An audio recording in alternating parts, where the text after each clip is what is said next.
What's going on, guys? Welcome back to the Training Experiment. Today I'm going to be debunking a myth. It's a myth that drives me absolutely insane, and I don't know how people still believe it. It is the myth that cardio kills gains. I'm going to show you why this is so much fucking bullshit and how cardio is actually going to increase your capacity to achieve greater gains.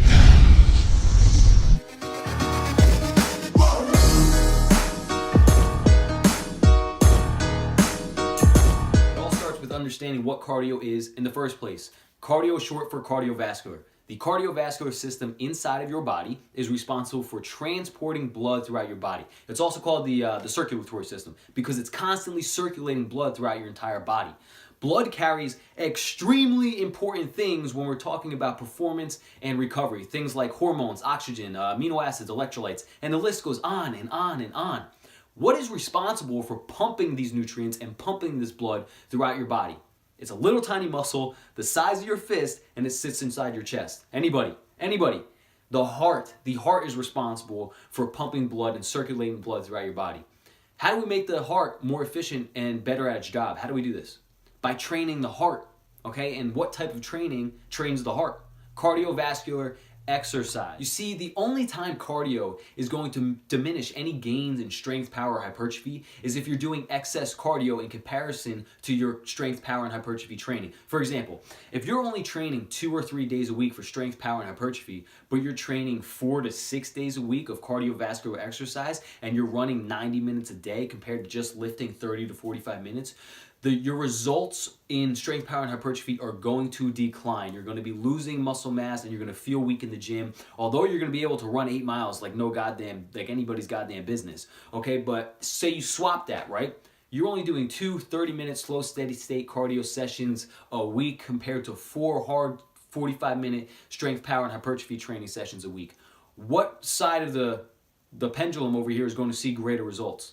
Obviously, it's going to be the strength, power, and hypertrophy training. Why? Because your body is an adapting machine and it will adapt to what is placed on it more frequently.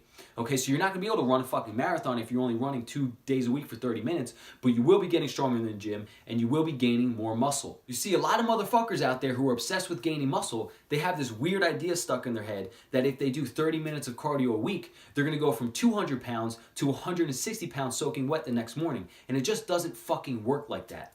The reality is that the more muscle you're actually packing onto your body, the stronger of a heart you need, because your heart is responsible for pumping blood and nutrients to all of this new muscle. So put it this way, say you're gaining a lot of muscle, you're gaining strength and power, but your heart is staying at the same performance level, or maybe it's even decreasing. Now your heart has to work 100 times fucking harder to supply all this new muscle and all this new energetic output that you're placing on it.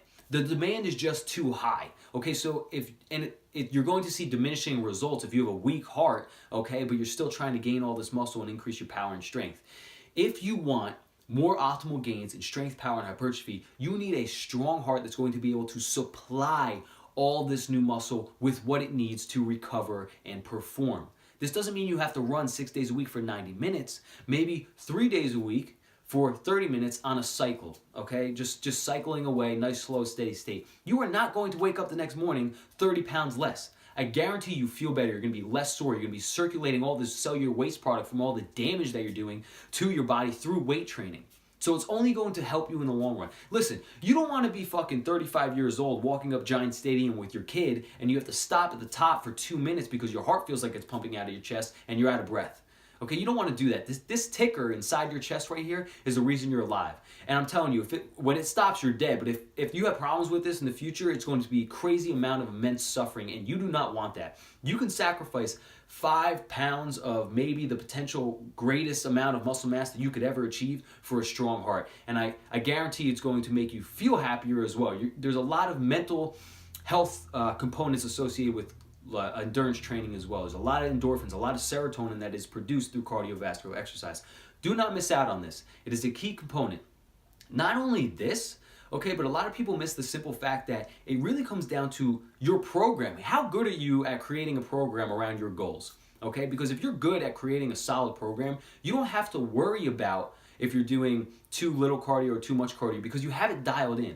A lot of people lose gains in strength, power, and hypertrophy when they start doing cardio because they're not they're not calculating their energy intake and expenditure through their calorie intake, okay? That's extremely important. So also make sure your diet is on point, because if you're expending more calories than you're consuming, you're obviously going to lose weight, and that's not good if you're trying to gain muscle strength and power.